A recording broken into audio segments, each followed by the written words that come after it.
Avec ce circuit, on va démontrer que sous le régime permanent en tension ou en courant, les deux condensateurs C1 C2 sont ouverts, c'est-à-dire ils ne laissent plus du tout passer le courant. En régime permanent, il n'y a pas de courant ici, à travers le condensateur. Et par conséquent, il n'y a pas non plus de courant à travers la résistance R3. De même ici, sous le régime permanent, là, et constante, il n'y a pas de courant. Régime permanent, ça veut dire quoi? Ça veut dire, ici, imaginons, il y a un interrupteur qui est comme ça. En électrotechnique,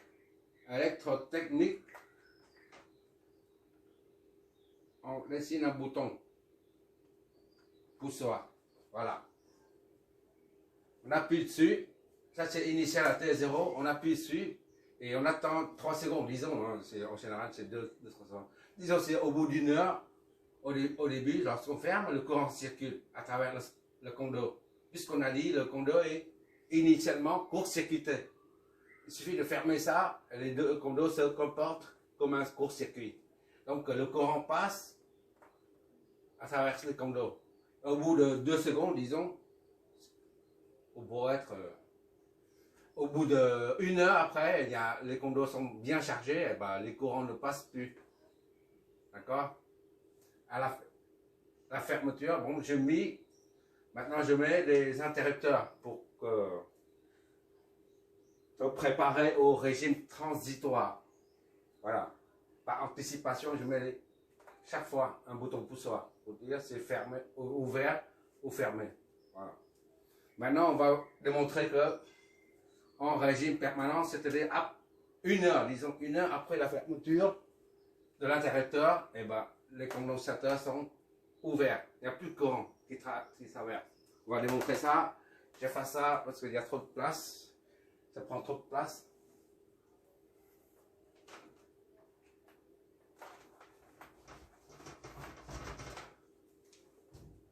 Il n'y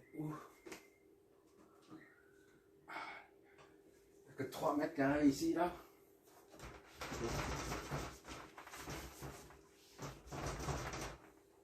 Bon, pour ça, on a dit, on étudie en régime permanent, en tension ou en courant continu. Donc, permanent, c'est-à-dire ça, on ferme le circuit.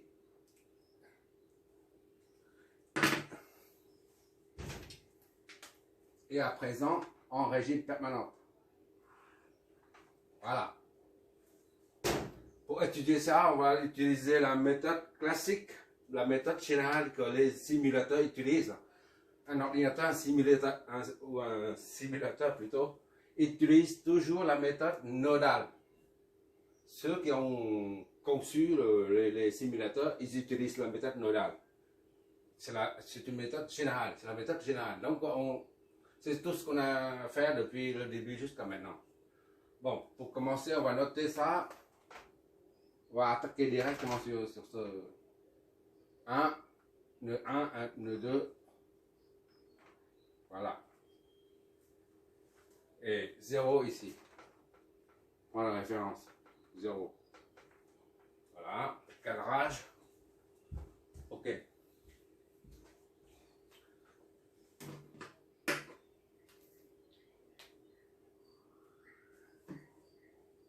I1, I2, I3. On va mettre I1 ici. I2. Et I3. Voilà. Pourquoi comme ça? Parce qu'il y a un courant qui sort d'ici qui va être scindé en 2, en 3.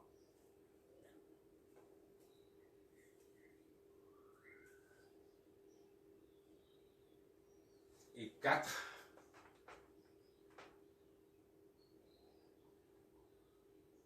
I5, il est là.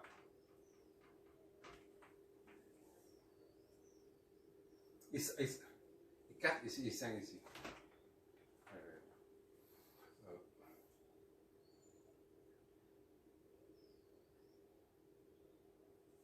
I5 ici.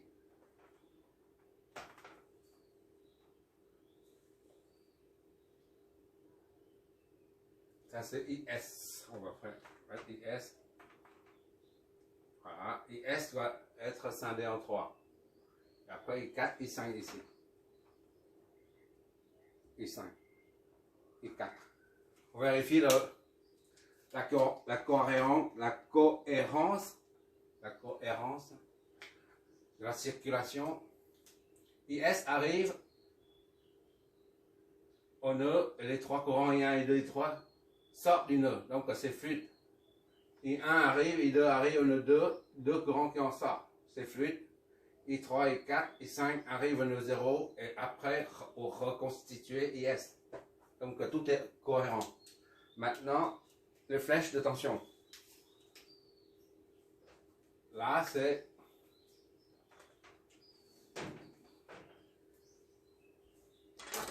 voilà, pas de place. Indice, V, indice,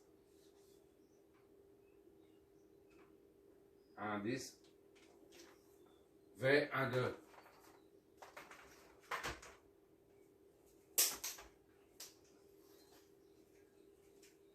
V1, 2 qui est là.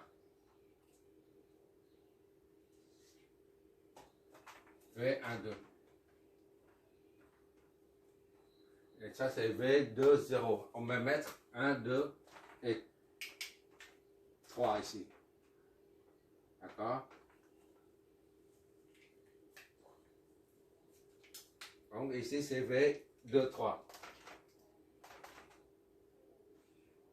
Et ici c'est V3, 0. V2, 3, 2, 3 et V3, 0. Ce sont tous des récepteurs. Le sens du courant et le sens de la tension s'opposent. Et ici c'est V2, 0, V20.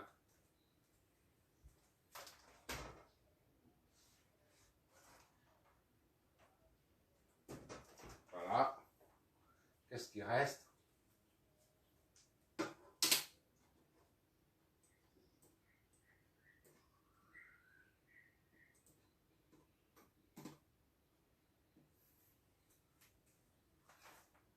Milliampères, 6 milliampères. Comment on fait pour démontrer ça? Eh bien, même s'il s'agit d'une source de courant indépendant, en tension continue, c'est un courant continu. On raisonne comme si de rien n'était, c'est-à-dire comme s'il s'agit d'une source variable. Et cette source variable peut être variable ou constante. Ça dépend du temps. Par exemple, au début, c'était comme ça. Et après, c'est toujours comme ça. Voilà.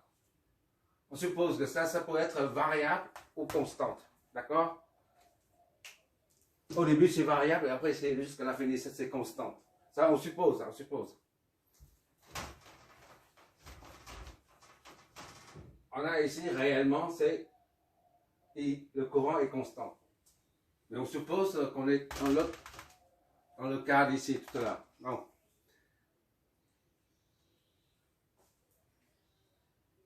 Comme le signal peut être variable, donc il y a la pulsation oméga qui intervient. Le PF, la pulsation oméga de la source. Alors, maintenant, il suffit d'appliquer la loi d'Ohm et tout ça. V10 est égal à R2 I3.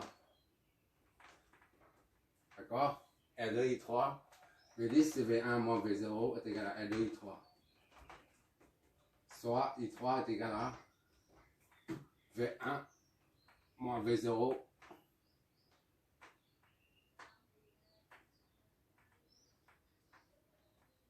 Ça c'est comme d'habitude. La référence c'est 0 volts. R2 soit égal à V1 moins 0 sur R2. R2 c'est combien? 3000. 3000 soit I2, I3 est égal à V1 sur 3000. D'accord? 1.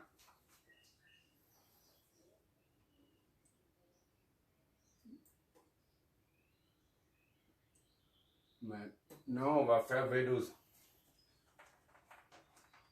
V12 est égal à... Oui. Alors, la résistance d'un condensateur, ça c'est en régime variable. La résistance d'un condensateur, c'est 1 sur oméga C. Voilà. C'est-à-dire, sa résistance dépend de la pulsation oméga, de la tension ou du courant, d'accord? La résistance d'un condensateur, c'est ça. On suppose qu'on est en régime variable tout à l'heure, d'accord? Bon, ça V12 est égal à la résistance c'est XC1, d'accord? XC1 fois I1. V1 moins V2 est égal à XC1 I1. Pour l'instant, on ne connaît pas oméga, on ne connaît que C, d'accord? Mais on n'a pas besoin pour l'instant. Donc I1 est égal à V1 moins V2 sur XC1 est égal à V1 moins V2 sur oméga C. D'accord?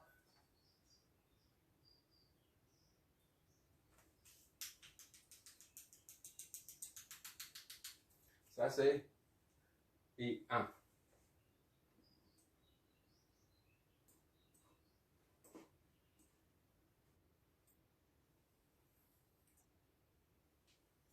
Sur oméga C, non, c'est 1 sur oméga C. X, c'est 1, donc 1 sur oméga C. Oméga C. Donc I1 est égal à oméga C fois V1 moins V2. Notre deuxième équation. D'accord? X c'est 1 sur oméga C. Alors, 1 sur oméga C, on a un inverse. Et notre équation V12, on l'a.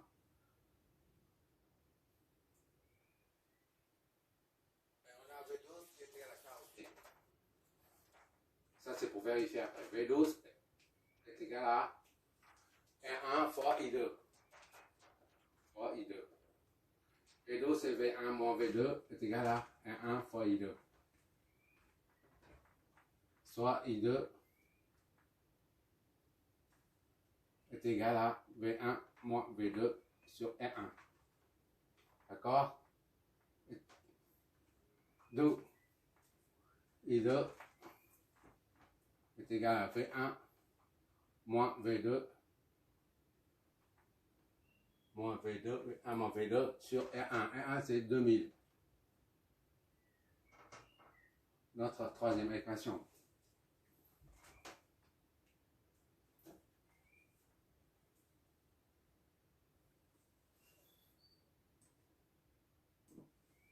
Maintenant, il reste ça comme récepteur, ça. On va faire ça avec 23. V23 est égal à R3 I4. I4, d'accord? V23 c'est V2 moins V3 est égal à R3 I4. I4 est égal à V2 moins V3 sur R3. Donc, I4 est égal à V2 inconnu moins V3 inconnu sur R3, c'est 5000. 5K, c'est 5000. Notre quatrième équation. Voilà.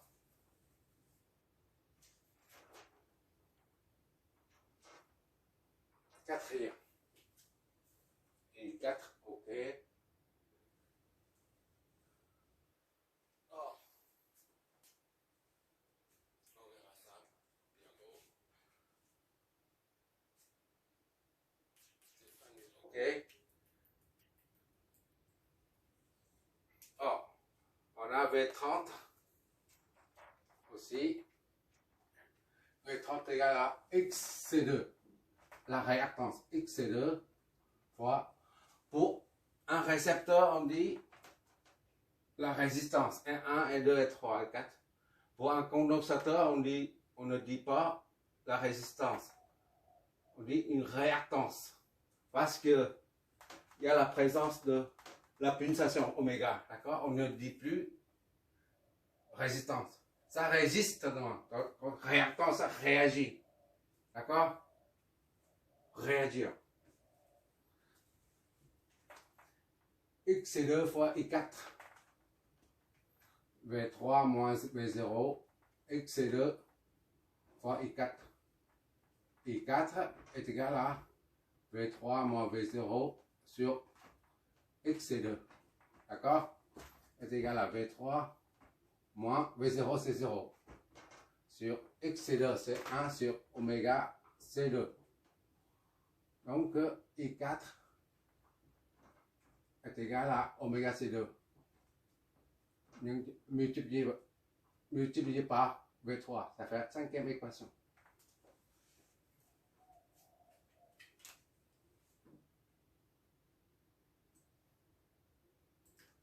Et il nous reste ça. Le 20, je fasse de l'autre côté.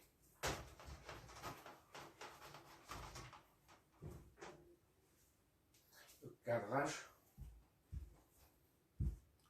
OK.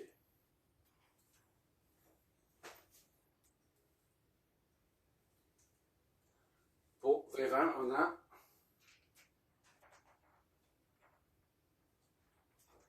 R4 fois I5. V20 est égal à V2 moins V0, R4 I5.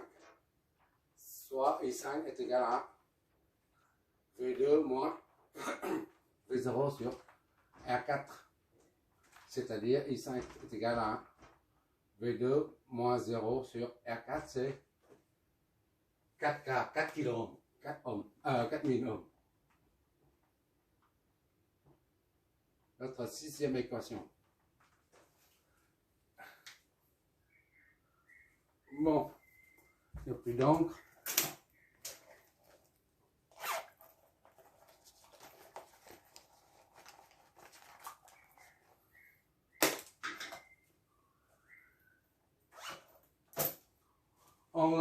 On est en train de chercher un moyen pour démontrer que en régime permanent, en courant continu, les deux condensateurs ne laissent pas passer le courant. C'est-à-dire, ils sont ouverts. Ils sont ouverts. C1 et C2 sont ouverts. D'accord? Les autres condensateurs. Il ne faut pas perdre de vue.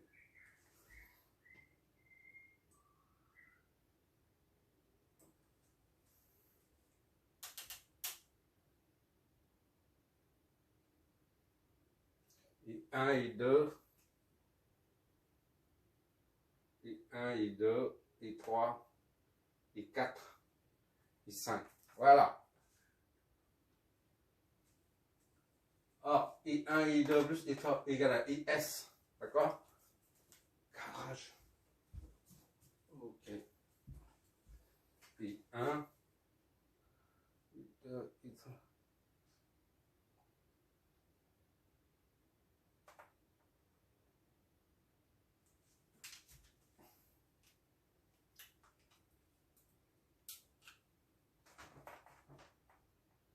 Soit I5 est égal à V2 sur K1000. D'accord? C'est 6.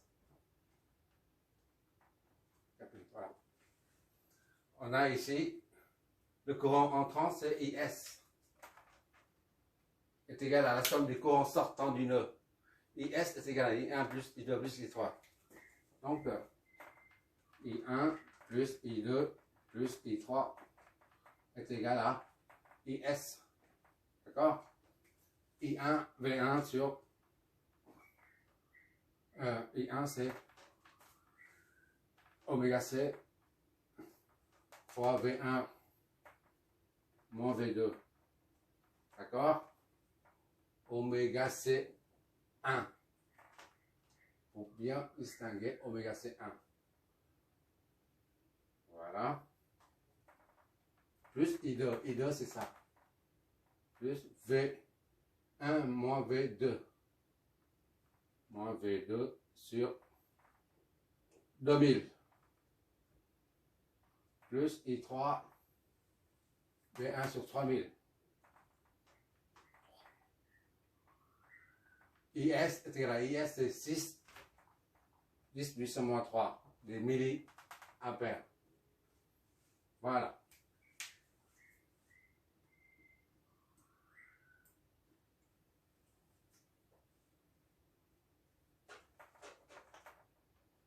On va 6000. Les numéros comment c'est 6000. 6, 10 puissance 3, oméga c'est 1, V1 moins V2. Ça c'est 3. 6, 1000 divisé par 2, 1000 ça fait 3. V1 moins V2 plus 2, V1 est égal à 6000. Ça fait combien ça? 36. D'accord? 6000 fois ça, c'est 36. On voit toujours, j'espère. On voit toujours. Non, on voit plus. Donc, on développe tout ça. 6000. 6000. Oméga, c'est 1. Oméga, c'est 1. Et 6000. V1. V1. Ça, moins V2. Moins 6000. Oméga, c'est 1. V2. Plus 3V1. V1 moins 3V2. V2 ça plus 3V1 moins 3V2 plus 2V1. Sur une feuille papier, c'est beaucoup plus simple. Là, c'est 36. Bon, ça fait combien ça, tout ça? On met ça en V1. V1, ça fait 6. 10 puissance 3, oméga C 1. D'accord? Plus 5. V1. Mais on isole V1, on factorise V1. Oméga C 1 plus 5. D'accord? Et moins 6000 oméga C 1 moins 3 V2 est égal à 36.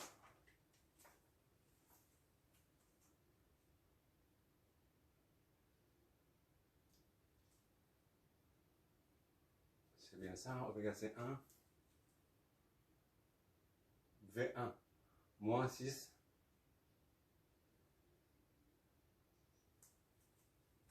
Moins 6. V2, V2, V2. Moins 6 plus 3. Ah, voilà, 6 plus 3. Moins en facteur, c'est 8 plus 3. Voilà, c'est ça. Notre 7e équation. Bon, maintenant, qu'est-ce qu'on va exploiter comme propriété du courant?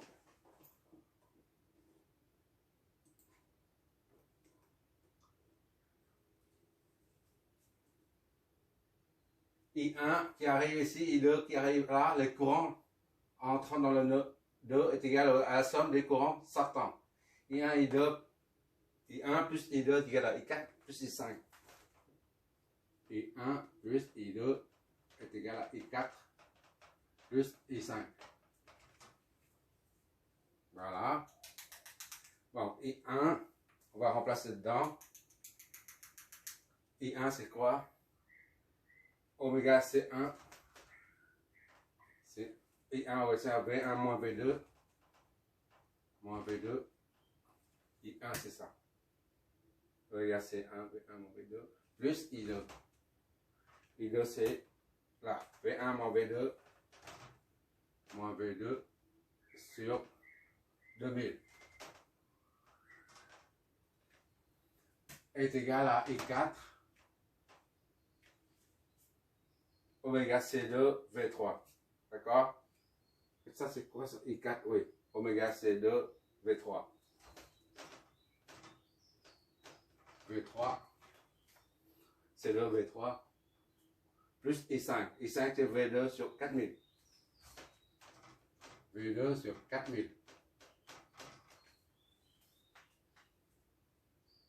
Bon, on va développer tout ça, multiplier par 2 déjà. Dénominateur commun, c'est 4000. Donc, ici, multiplie par 4000.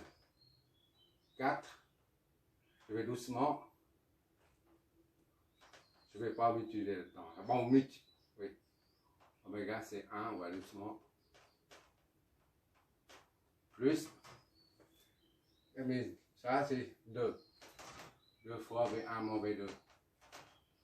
C'est égal à 4000. Oméga C2 V3 plus V2. Voilà. Ça fait oméga C1 V1 moins oméga C1 V2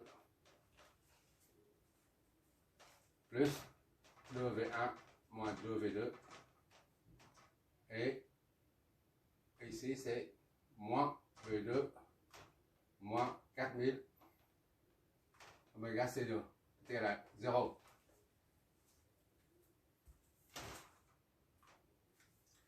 Bon, ça on assemble 2 plus 4000 oméga C1 2 ici là oméga C1 c'est là 4000 oméga C1 V1 maintenant V2 ça fait moins 3V2 d'accord moins 3 plus 4000 oméga C1 V2 d'accord ça moins 3V1 V2 on met le moins V2 il reste 3 ça V2 il reste moins et plus ça fait moins égal à 4000 oméga C2 on repasse de l'autre côté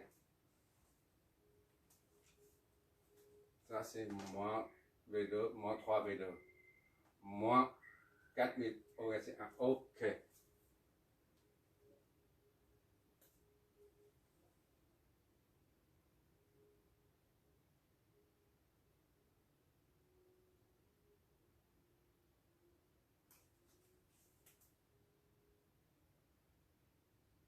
Il y a un V3 que j'ai oublié.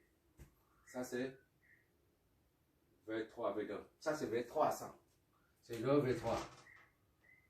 V3.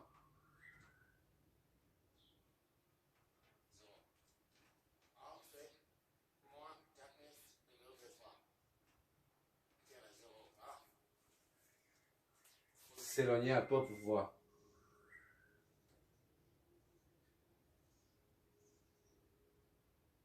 Voilà, c'est notre 8e équation. Et qu'est-ce qu'on va? On a V1, V2, V3. Il y a 3, 1, 2, 3. 3 potentiels à déterminer pour déduire le courant. Donc, il nous faut la 3e équation. Première, 2e, 3e équation.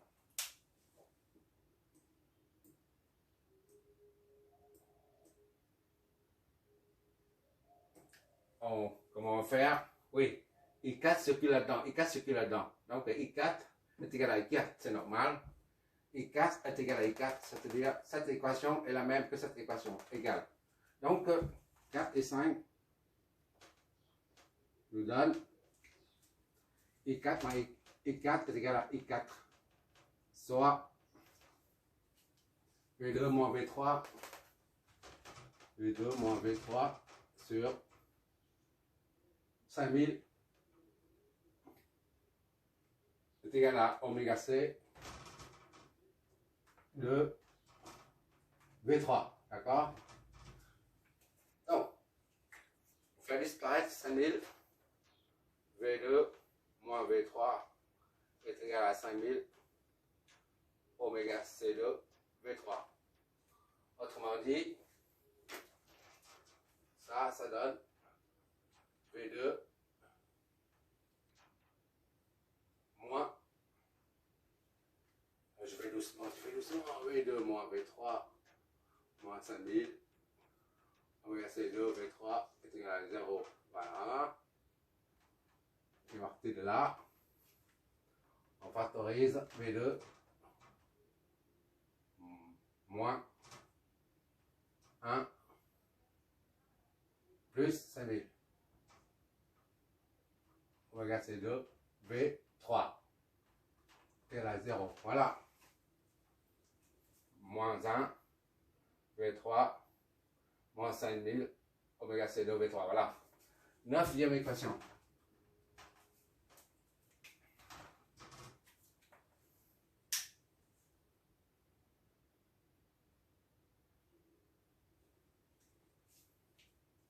V3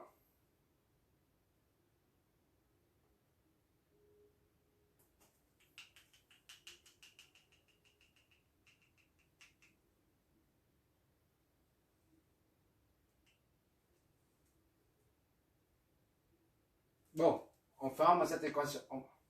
On remet 7 c'est 6 10 moins 3, 10, 3 oméga c'est 1 plus 5 fait 1 moins 6 puissance 3 oméga c'est 1 plus 3 V2 est égal à 36 primo. Secondo, le 8 ici, là, on a 2 plus 4 10 puissance 3 oméga C1 V1 moins 3 plus 10 puissance 3 oméga C1 V2 moins 4 C2 V3 est égal à 0. Deuxième équation.